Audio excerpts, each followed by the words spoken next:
Ya, garis besar hari kelima Romawi keempat. Bagi dan di dalam satu manusia baru, kita perlu mengizinkan damai sejahtera Kristus memerintah di dalam hati kita. Ya, memerintah di sini tuh artinya menjadi wasit, memimpin sebagai pemerintah dan pengambil keputusan.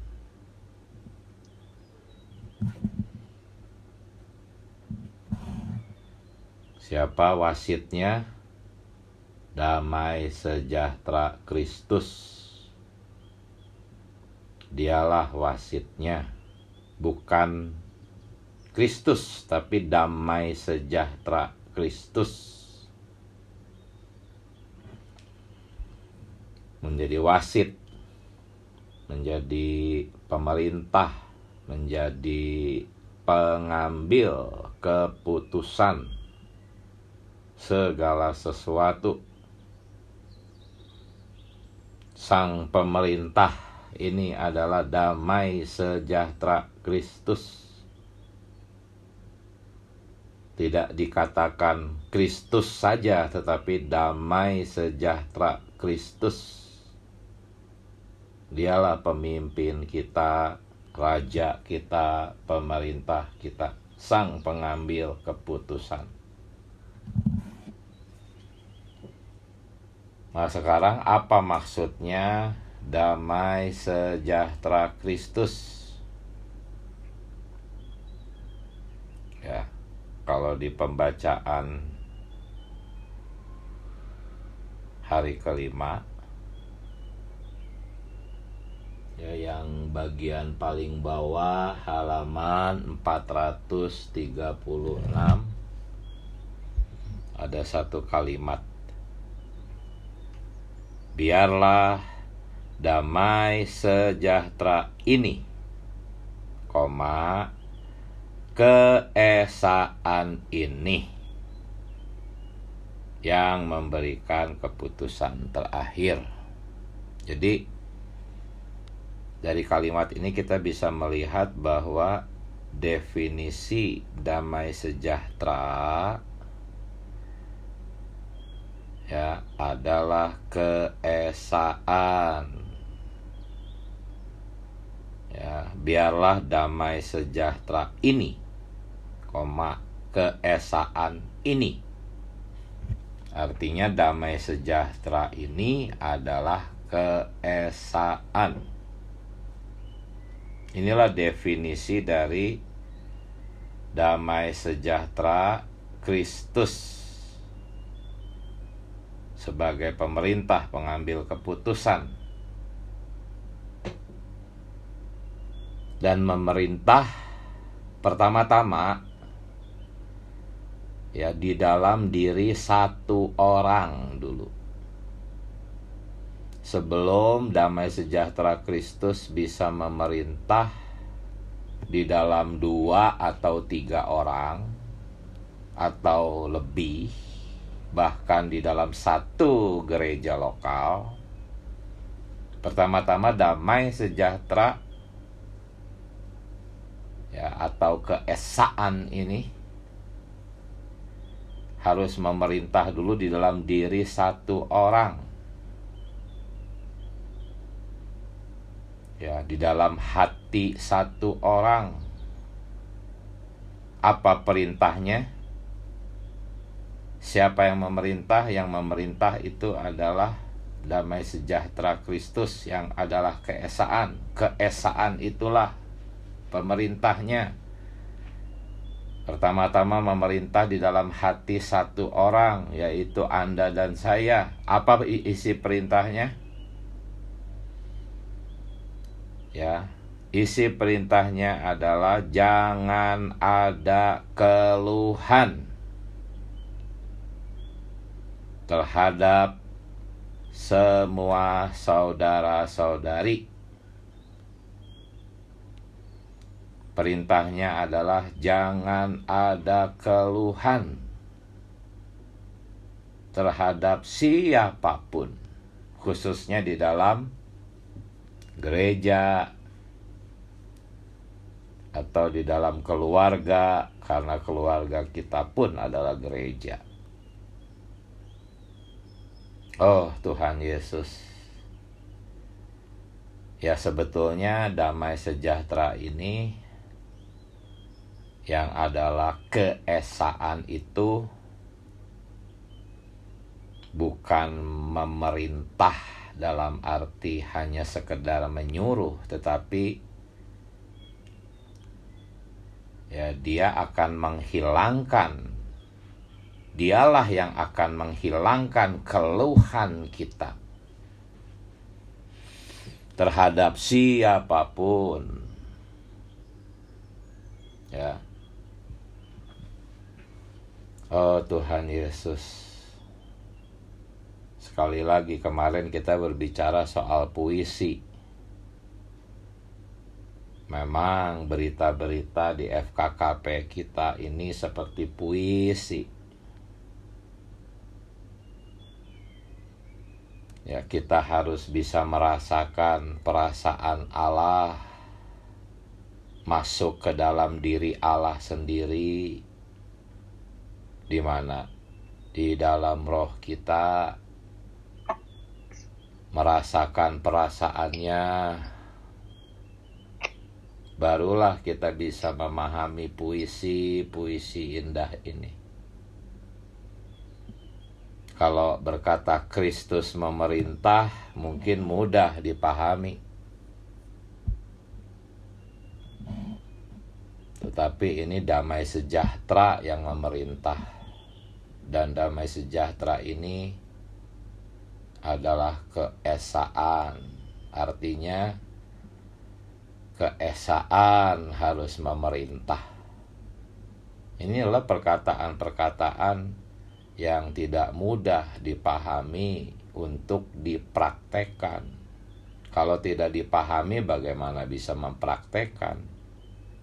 Untuk mempraktekkan harus memahami. Dan perkataan-perkataan ini tidak mudah dipahami. Kita harus masuk ke dalam diri Allah sendiri. Di dalam roh kita meraba, menjamah perasaan Allah, baru kita bisa paham. Karena itu kita harus berlatih, entah ketika sedang berbicara ataupun mendengarkan. Berlatihlah tetap berada di dalam roh doa.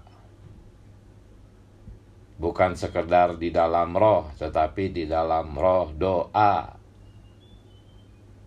Berdoa sambil berbicara, berdoa sambil mendengar. Itu harus dilatih agar puisi-puisi ini bisa menjadi indah, mustika, dan menghipnotis kita. Oh Tuhan Yesus, sekali lagi kembali ke topik ini. Damai sejahtera adalah keesaan. Itu definisinya. Dialah sang pemerintah, sang wasit. Jikalau di dalam hati kita tidak ada damai sejahtera, yang ada adalah kekacauan. Ya, kekacauan, karena di dalam diri Anda dan saya ada 3 hayat. Dan seringkali hayat kita yang ada di tengah-tengah, ya, di antara hayat iblis dan hayat Allah di dalam diri kita. 3 hayat ini membuat pikiran kita kacau. Di satu sisi hayat Satan berusaha memimpin kita. Kita pun sering tertarik kepada pimpinannya. Di sisi lain ada hayat Allah berusaha memimpin kita. Kita pun tahu bahwa kita harus mengikuti pimpinan hayat Allah. Itu berkecamuk gitu di dalam hati kita. Ketika kita mengabaikan pimpinan Allah, hayat Allah di dalam roh kita, dan kita lebih memilih untuk dipimpin oleh hayat satani itu, maka Allah tidak akan membiarkan.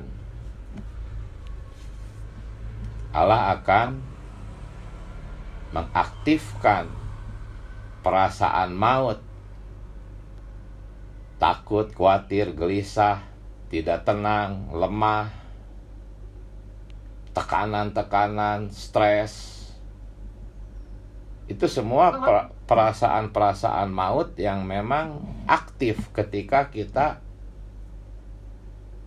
mengikuti pimpinan hayat satani di dalam diri kita. Kacau. Memang Allah sudah menginstal itu, perasaan maut itu, sebagai alarm. Kacau. Jadi kita merasakan di dalam diri kita sendiri ada perpecahan gitu. Kacau balau, tertekan, khawatir, cemas. Itulah kalau Anda mengikuti pimpinan hayat satani. Tetapi ketika Anda kembali ke dalam roh, menolak daging, menolak ego, Anda berkata, Tuhan Yesus, walaupun berat bagiku, aku mau mengikutimu. Susah kadang-kadang mau menyeru nama Tuhan tuh. Tetapi ketika kita memutuskan, saya akan menyeru nama Tuhan. Oh Tuhan Yesus. Oh Tuhan Yesus. Saya mau mengikuti pimpinanmu. Maka dengan segeralah damai sejahtera menguasai kita. Itulah dipimpin oleh damai sejahtera. Jangan bertahan di dalam situasi yang kacau, takut, gelisah, khawatir, benci, marah, tertekan, tidak ada kekuatan rohani, letih, lesu. Semua itu jangan dipertahankan. Ayo kembali. Oh Tuhan Yesus, khususnya ketika marah itu paling susah berseru nama Tuhan itu. Mungkin ketika sedang khawatir agak mudah menyeru nama Tuhan. Ketika sedang takut agak mudah kita menyeru nama Tuhan. Tapi ketika sedang marah, paling sulit itu untuk menyeru nama Tuhan. Ketika sedang benci, paling sulit itu menyeru nama Tuhan. Nggak rela rasanya kalau kita tidak membalas gitu ya. Tapi ketika kita mau Tuhan Yesus, paksakan. Oh Tuhan Yesus, sakit rasanya hatiku Tuhan. Tuhan Yesus. Oh tolong saya Tuhan. Sakit perasaanku ini Tuhan. Entah itu terhadap suami, istri, penatua, saudara-saudari, atau siapapun. Tapi ketika kita terus berlatih sedemikian, Damai sejahtera akan mulai berkuasa di dalam hati kita. Itulah diperintah oleh damai sejahtera Kristus. Ya. Pertama-tama terjadi di dalam diri satu orang, Anda dan saya. Dan setelah ini terjadi, maka setiap persekutuan yang rusak, perselisihan antar 2-3 orang akan dipulihkan, saudara-saudari. Karena perselisihan, perpecahan di antar 2-3 orang itu bisa diselesaikan, ya, hanya jika ada satu orang kembali ke dalam roh, diperintah oleh damai sejahtera. Kebanyakan seperti itu. Kita kan sering mendengar, ya, kalau ada suami istri bertengkar misalnya, ada nasihat, kalau salah satu aja mengalah, pasti damai, nggak ada pertengkaran. Ya seperti itu juga di dalam gereja. Perselisihan itu kan karena kedua belah pihak itu mempertahankan egonya, padahal perasaan maut sudah berkecamuk, tetapi terus dipertahankan. Tetapi kalau ada salah satu aja yang duluan gitu ya, kembali ke dalam roh, duluan diperintah oleh damai sejahtera, maka itu akan menghasilkan damai sejahtera di antara persekutuan 2-3 orang. Nah, jikalau 2-3 orang ini sehati,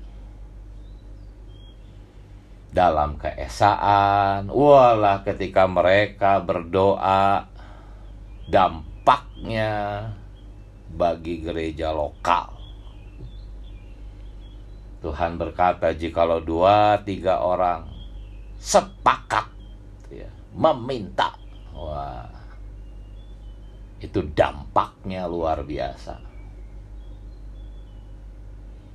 Semoga Andalah yang menjadi pelopor damai sejahtera, ya, seperti yang di dalam Roma 12 ayat 18 dan 19. Ya, janganlah membalas kejahatan dengan kejahatan. Maksudnya apa? Mungkin saudara-saudari enggak jahat, tetapi ada sesuatu yang kita tidak sukai, sesuatu yang membuat kita kesal. Ya, jangan membalas gitu.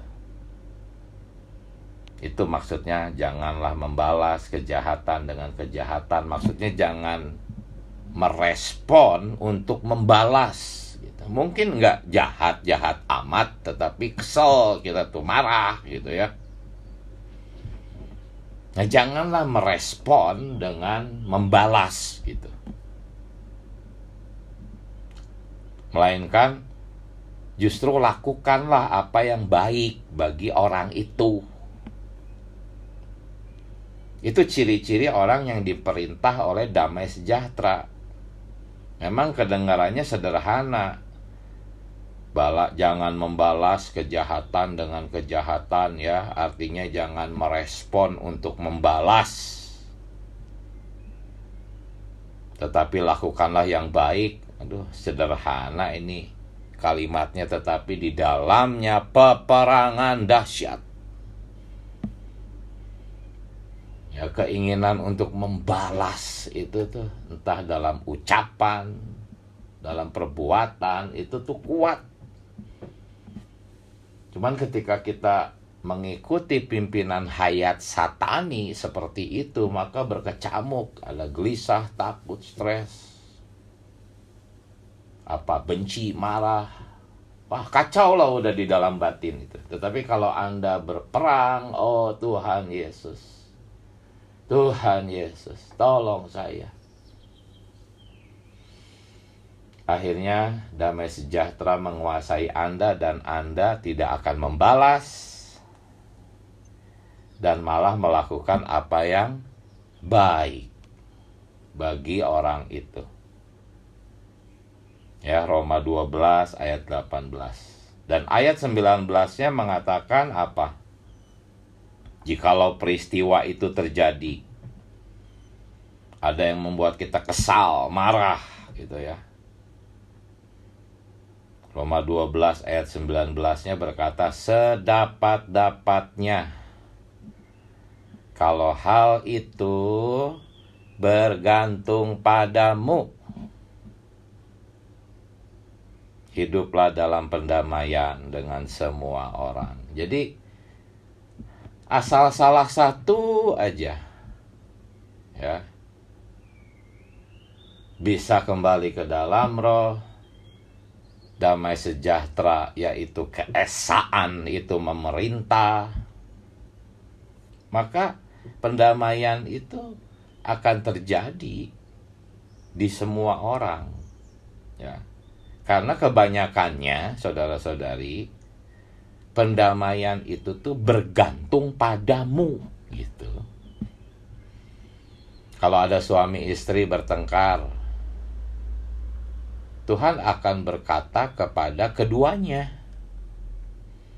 hai suami, perdamaian itu bergantung padamu.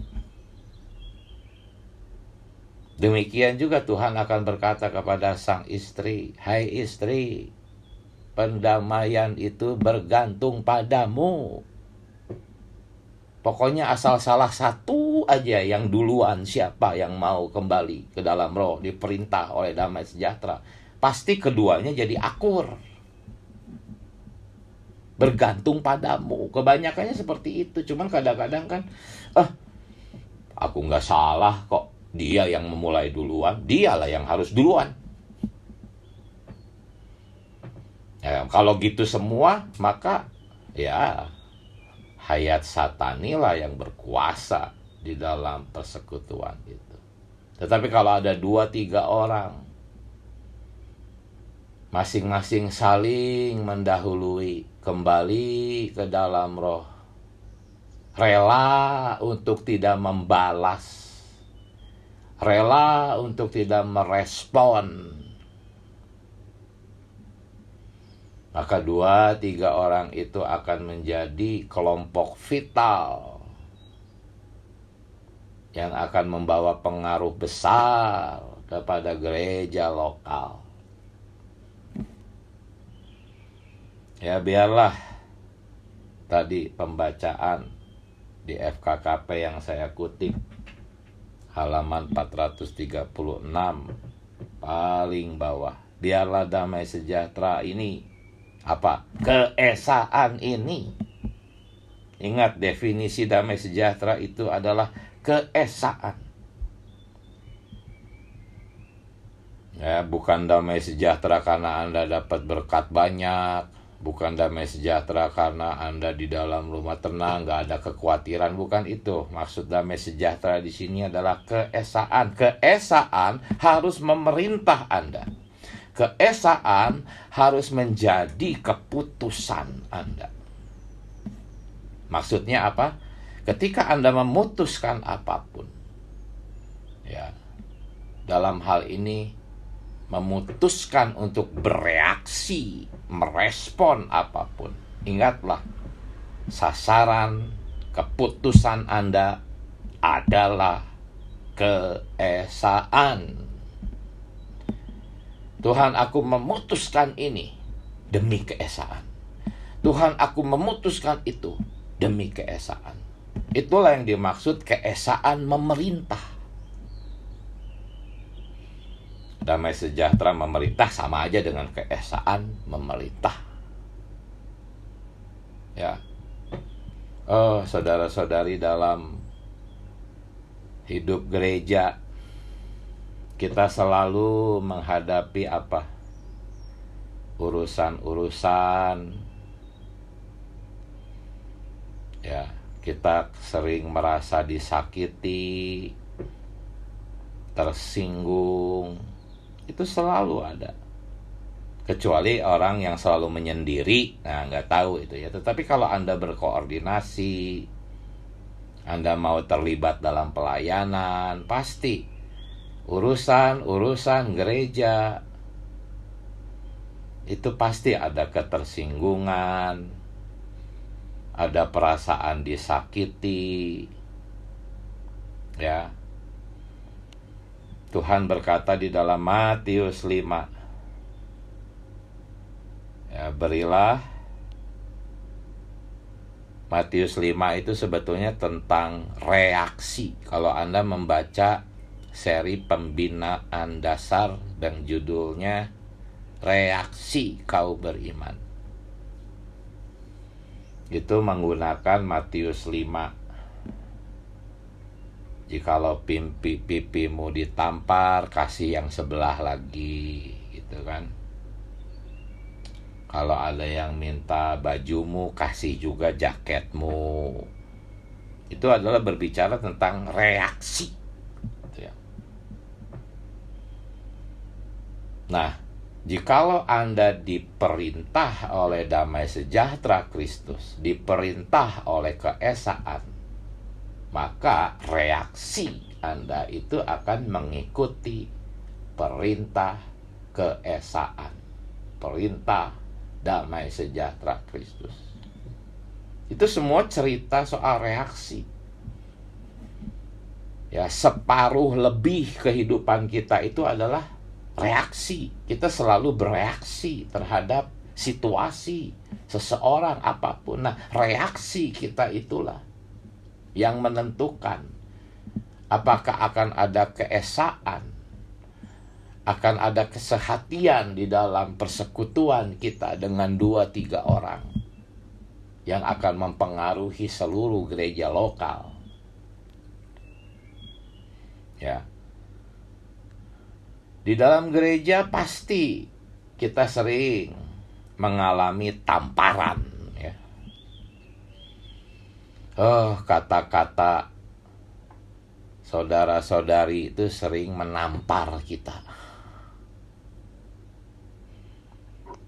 Ketika kita merasa ditampar oleh kata-kata di dalam gereja, ingin rasanya aku ngebales gitu ya, dalam bentuk kata-kata lagi gitu. Ingin mendebat gitu rasanya. Artinya kalau Anda begitu, berarti ketika Anda ditampar, Anda balik menampar. Sedangkan Tuhan berkata, malahan kasih pipi yang sebelahnya lagi gitu. Ya. Kadang-kadang juga kita ditampar oleh perilaku. Kita sudah capek-capek berjeri lelah melayani, melakukan tugas ini, tugas itu, nggak ada pengakuan, nggak ada penghargaan. Kita sepertinya merasa diabaikan. Itu semua tamparan, saudara-saudari. Tamparan semuanya itu. Ada juga orang-orang yang merugikan kita, mungkin juga menjelek-jelekan nama kita. Itu kayak baju kita diambil gitu. Sepertinya kita tuh merasa ditelanjangi oleh orang itu, baju kita diambil gitu. Tapi kata Tuhan, ketika orang ingin bajumu, kasih juga jaketmu. Wah, ini ekstrim ya, tetapi inilah pemerintahan damai sejahtera. Ini bukan perkara kita berusaha gitu ya. Oh, aku harus berperilaku baik. Aku nggak boleh membalas. Oh, aku harus kuat. Aku harus kuat. Aku tahan ini rasa sakit. Aku tahan ini emosiku. Itu percuma, itu pertapaan, nggak bisa. Anda harus kembali ke dalam roh, menyeru nama Tuhan, berdoa, doakan orang-orang yang merasa, yang menyakiti Anda. Maka akhirnya ini bukan etika, ini bukan moralitas, ini hayat akan memerintah Anda, menguasai Anda, sehingga Anda tidak membalas menampar orang, tapi Anda akan malahan memberikan diri Anda untuk kembali ditampar, terus ditampar. Akhirnya orang itu didapatkan karena orang itu melihat Kristus di dalam diri Anda. Ya, ketika Anda ditelanjangi, baju Anda diambil, Anda tidak melawan, itu sama seperti Anda memberikan jaket Anda malah.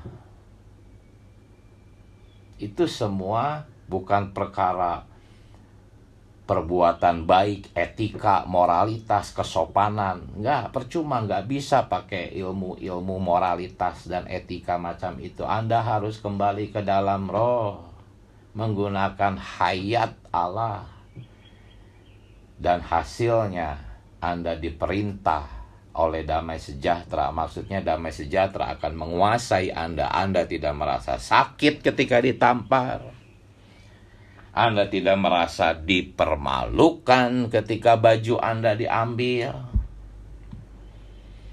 Ya, Anda perlu berlatih. Satu-satunya latihan kita adalah kembali ke dalam roh damai sejahtera itu.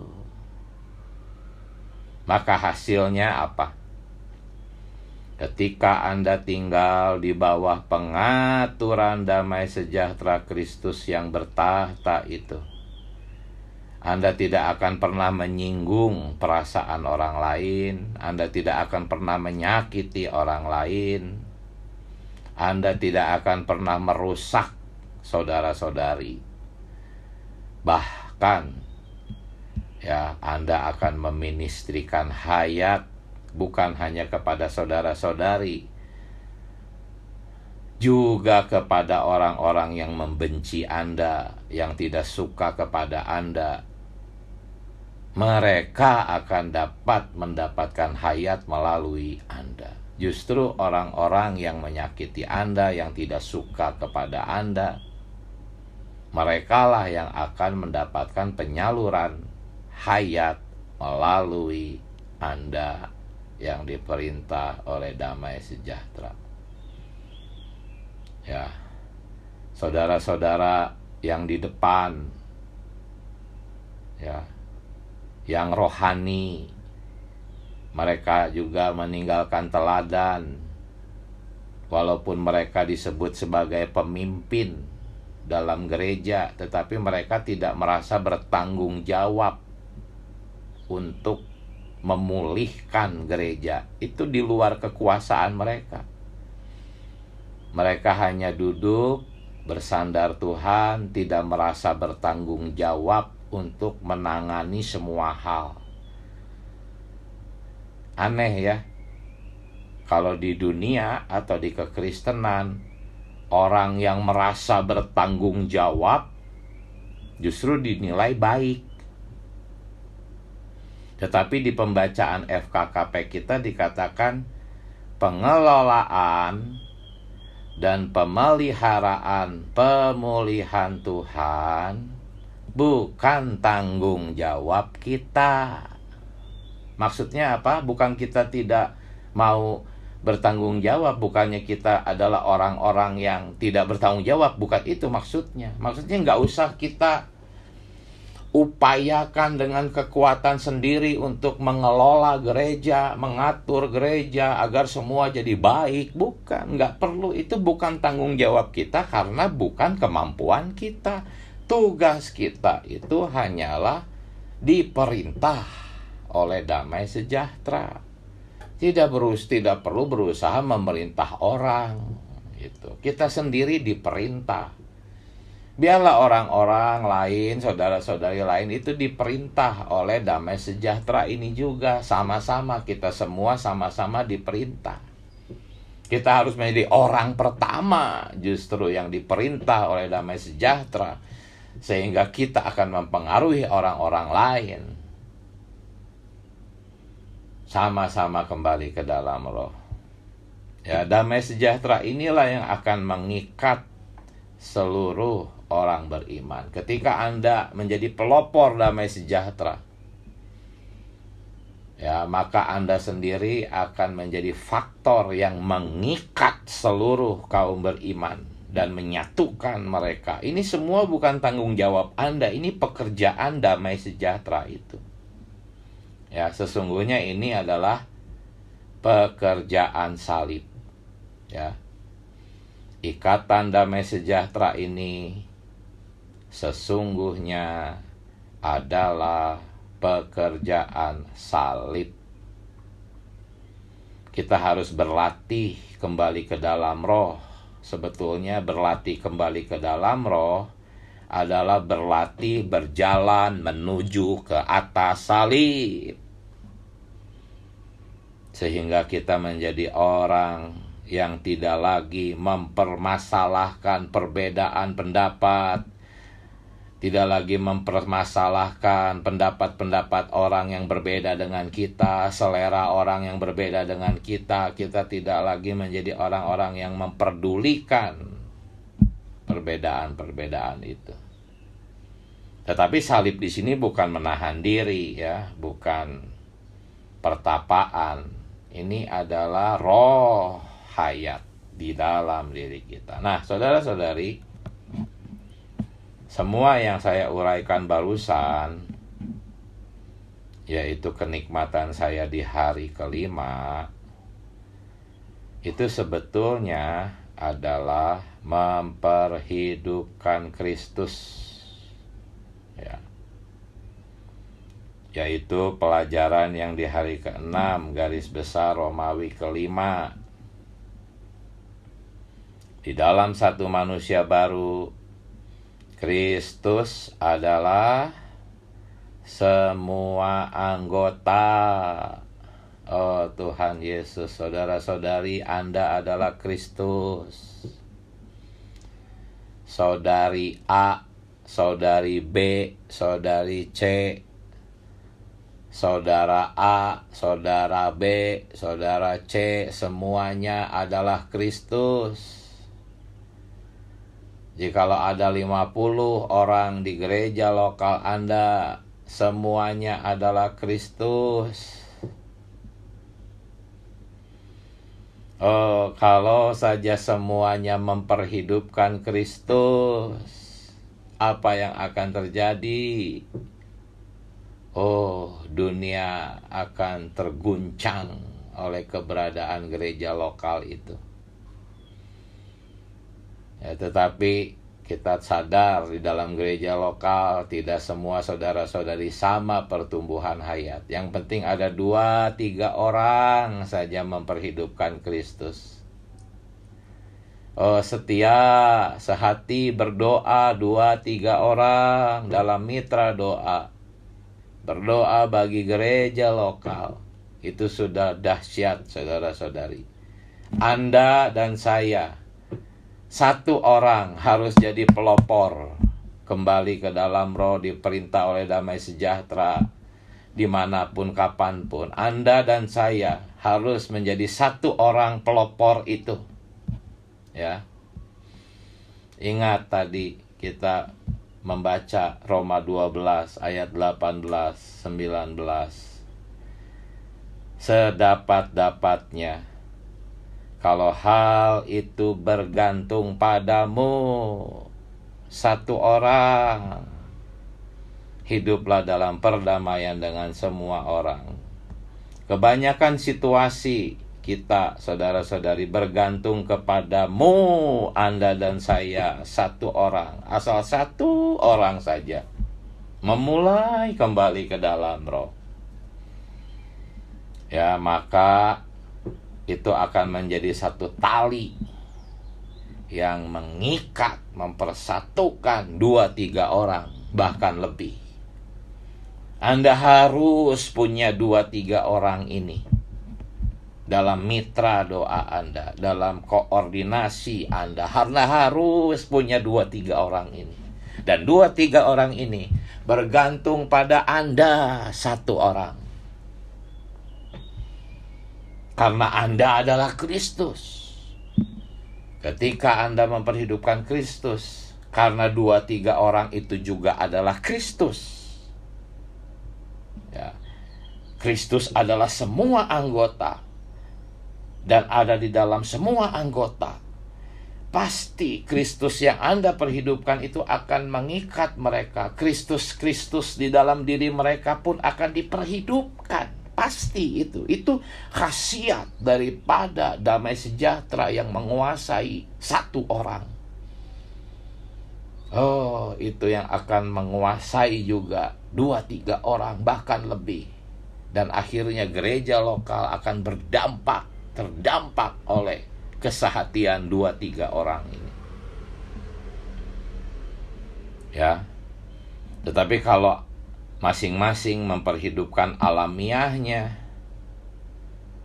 ya, latar belakang kebangsaannya, kebudayaannya, dipisahkan oleh status sosial, oh Tuhan Yesus, maka satu manusia baru itu tidak akan terwujud. Ya, saudara-saudari, tidak peduli Anda ini orang dari bangsa mana, kebudayaan apa, tidak peduli Anda ini kaya atau miskin, Anda bukan siapa-siapa. Anda adalah Kristus. Ingat ini. Hai orang-orang kaya, Anda adalah Kristus. Hai orang-orang yang tidak kaya, yang kurang mampu, Anda pun adalah Kristus. Semua anggota adalah Kristus. Jikalau semua memperhidupkan Kristus, apa artinya kekayaan? Tidak ada lagi perbedaan status sosial. Tidak ada lagi perbedaan warna kulit. Tidak ada lagi perbedaan suku ini, suku itu. Oh, ini adalah perdamaian, ya, pemerintahan damai sejahtera yang sudah semakin besar.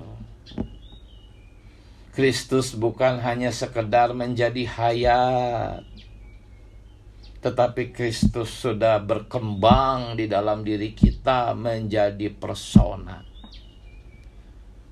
Tadinya Kristus hanya menjadi hayat kita, tetapi personanya adalah masih tetap diri kita sendiri yang diperhidupkan. Tetapi kita terus mau berlatih sampai akhirnya Kristus bukan hanya sekedar menjadi hayat Anda, tetapi juga menjadi persona Anda. Kita harus sampai ke tingkat ini. Ya. Gereja memang memerlukan Kristus sebagai hayat, tetapi nggak cukup. Gereja harus maju sampai Kristus menjadi persona. Inilah satu manusia baru. Satu manusia baru itu adalah tingkatan yang lebih tinggi dari hanya sekedar gereja. Oh Tuhan Yesus, haleluya. Di dalam diri kita semua ada Kristus. Anda dan saya adalah Kristus. Ya. Mungkin di pengalaman-pengalaman yang lalu kita memperhidupkan diri sendiri, tetapi hari ini kita harus berlatih satu hati, satu suara. Pembicaraan kita harus sama. Jagalah damai sejahtera. Perbedaan pendapat tidak boleh memecah belah kita. Rahasianya adalah kembali ke dalam roh. Kembali ke dalam roh itu sebetulnya berjalan menuju ke atas salib, sehingga kitanya mati, tetapi bukan mati, kita hidup kembali dalam kebersatuan dengan Kristus dan hidup di dalam kekuasaan damai sejahtera. Ya, amin. Saudara-saudari, itulah kenikmatan saya di hari yang ke-5 dan 6. Silahkan, masih ada cukup waktu. 4 atau 5 orang. Amin. Puji Tuhan, terima kasih saudaraku. Ya, saudara-saudari, Silahkan, mungkin barangkali ada yang mendapatkan terang, bisa berbagi nikmat. Saya akan mencoba memulai terlebih dahulu, saudara-saudari. Saudara-saudari, tadi saya merenung, sungguh kita ini bersyukur, saya bersyukur. Setiap hari terus kita ini ditransformasi, kita ini disuplai, kita ini disirami terus dengan firman Tuhan. Tujuannya adalah kita semakin berakar ke dalam dan kita semakin bertumbuh di dalam Kristus. Hari ini kita boleh melihat kembali bagaimana damai sejahtera Kristus, damai sejahtera Kristus ini memerintah di dalam hati saya. Tadi saya melihat di dalam KBBI, apa sih sebetulnya maksud daripada damai sejahtera? Damai sejahtera adalah sesuatu yang mengajarkan manusia untuk hidup dalam harmoni dengan Tuhan, dengan sesama manusia, lingkungan, serta hidup di dalam kehidupan kita hari lepas hari. Jadi inilah kehidupan kita yang ada di dalam damai sejahtera. Dan damai sejahtera ini senantiasa asalnya dari Tuhan. Kita tahu, kita semuanya, saya menyadari hubungan kita ini kan hubungan sesama ranting. Relasi saya dengan saudara-saudari ini adalah relasi secara horizontal, yang dimana kepala kita adalah Kristus. Sudah sedemikian kita harus menjaganya, agar relasi saya dengan saudara-saudari, kaum saleh semuanya, untuk benar-benar senantiasa mencerminkan atau senantiasa mengekspresikan Kristus. Inilah kehidupan kita. Setiap hari terus kita ini disuplai bagaimana agar kita ini bisa sehayat dan sesifat dengan Allah.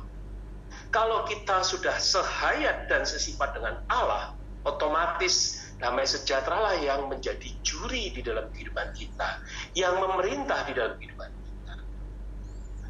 Saya merasa ada satu perubahan yang cukup saya bilang cukup drastis sekali di dalam kehidupan saya sebelum saya ada di gereja pemulihan. Saya orang yang selalu menangnya sendiri, orang yang selalu temperamen, orang yang tidak peduli. Tetapi hayat ini yang mengubah saya untuk saya mau mengalah. Hayat ini untuk mau mengerti apa setiap rencana-rencana Tuhan. Inilah damai sejahtera yang akhirnya mengubah di dalam kehidupan saya. Seringkali walaupun di dalam pelayanan, seringkali saya juga merasakan, loh orang ini kok begini ya, orang itu kok begitu. Tapi kembali saya diingatkan, inilah bentuk bagaimana untuk saya pun diingatkan di dalam Tuhan. Terus relasi saya agar harmonis dengan sesama saya. Saudari, kita harus ingat bahwa kita ini adalah hasil dari Kristus yang diciptakan, Kristus menjadi manusia baru dari atas salib. Bagi manusia baru dan di dalam manusia baru, kita perlu mengizinkan Kristus yang memerintah. Kita tahu bahwa kita ini semuanya mengenakan manusia baru. Kita semuanya disuplai atau diciptakan di dalam Kristus. Sudah sepantasnya, sudah sewajarnya kita untuk senantiasa mengekspresikan Kristus sebagai Bapa kita, sebagai Allah kita, sebagai pimpinan kita, sebagai juri kita, yang membuang semua segala keluhan-keluhan kita. Seringkali di dalam kehidupan saya bergereja, kadang-kala saya mengeluh, orang itu kok begini, orang itu kok begitu. Tapi saudara-saudari, hari ini kembali diingatkan melalui saudara kita tadi, bahwa hubungan kita, relasi kita, biarlah yang menjadi juri adalah damai sejahtera. Puji Tuhan, saya bersyukur saya boleh menikmati Tuhan selama seminggu ini. Saya terus ditransformasi agar saya boleh mengalami suatu pertumbuhan, dan saya boleh mengalami penyerupaan kalau diidentikan, dan akhirnya saya dipakai oleh Kristus, tubuh saya sebagai kemuliaannya. sehingga orang lain boleh melihat bahwa ada Kristus, ada Allah di tengah-tengah kita. Amin, mulia bagi Tuhan.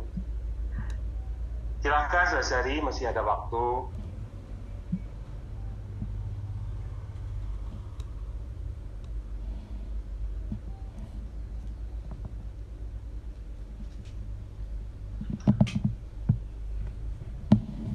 Saudari, silakan. Amin. Amin. Ya, saudara-saudari, saya juga sangat tersuplai ya dengan apa yang sudah disampaikan oleh saudara kita yang di depan. Damai Kristus ini memerintah di dalam kita ya. Tadi yang diuraikan juga banyak menjamah saya ya. Bagaimana damai sejahtera itu memerintah di dalam kita. Mungkin kita alami ya situasi tadi betul ya, harus kita nggak ada keluhan ya, tapi bagaimana ketika kita diperhadapkan ya, mungkin suami istri, anak, orang tua, atau kepada saudara-saudari ya, pada orang yang mungkin baru kita temui, atau siapapun ya, apakah damai itu bisa memerintah ya, ketika mungkin kita merasa, oh saya nggak salah ya, sana duluan yang memulai. Tapi tadi dikatakan kita perlu berpaling ke dalam roh. Kita perlu menyeru namanya kembali, berpaling ke dalam roh ya. Sehingga damai itu yang yang kita nikmati ya. Sehingga tadi dikatakan ketika ditampar melalui perkataan, oh Tuhan Yesus ya, bagaimana kita kalau nggak damai itu yang ada di hati saya, mungkin kita akan ingin membalas ya dengan perkataan juga, tetapi hari ini sungguh ini yang sangat menjamah saya, juga mendorong lagi untuk kembali ke dalam roh ya. Tapi dia sang roh yang kini ada di dalam kita menjadi damai sejahtera yang memerintah di dalam kita, sehingga di hari yang ke-6 adalah Kristus. Oh sungguh kita sehayat dan sesifat. Amin. Amin.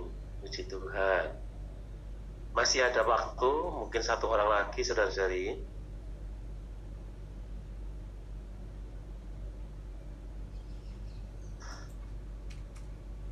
Amin. Baik, kalau tidak ada, karena mengingat waktu, kita akhiri dalam doa ya, saudara-saudari ya. Kita berdoa ya. Amin.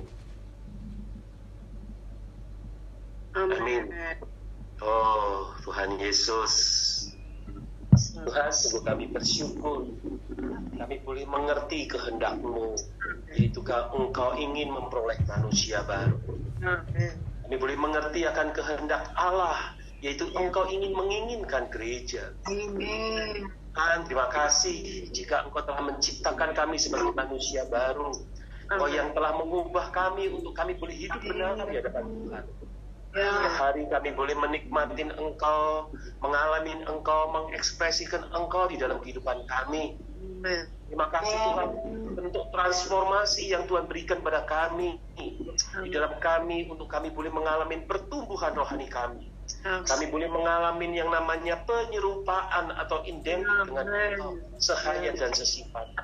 Dan dunia kami bersyukur kami boleh mengalami tubuh diri kami dipakai untuk kemuliaan. Tuhan, terima kasih untuk selama seminggu ini kami ditransformasi. Kami bersyukur, kami terus menikmati Engkau. Besok hari Minggu kami boleh menikmati untuk bersuka cita di sidang pemecahan kami.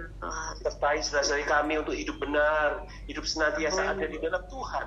Untuk kami boleh menerima cawan dan roti itu. Terima kasih.